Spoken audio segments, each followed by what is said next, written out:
When you're in a classroom or when you're reading your books, you can think about it as long as you want to, but horses, you have to act.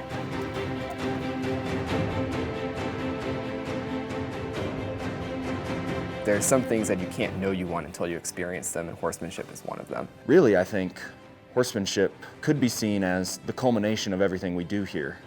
You take the hard skills and the responsibility and the risk assessment that you do in the ELP course and on your 21-day trip, and you take these lessons in formation and virtue that you're getting in the classroom, and you consolidate all of that down into one relationship between you and an irrational animal. And if you can do that properly, amazing things will happen.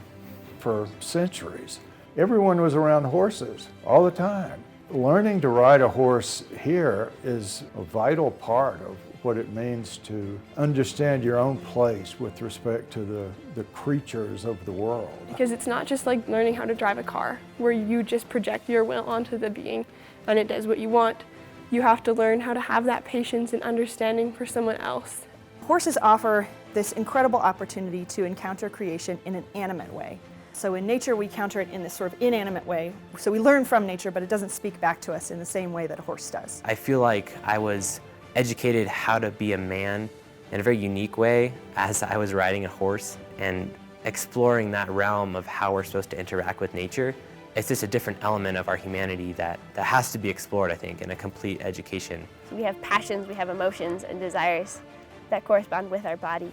And you realize as you're working with this animal, well, this is the way that I'm supposed to be in charge of my body and my passions as an intellectual creature. We have this idea of building up our mind and our body.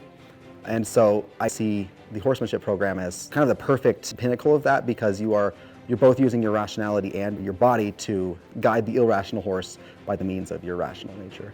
You can't be a good poet, you can't be a good philosopher, you can't really be a good human being unless you're rooted in what is.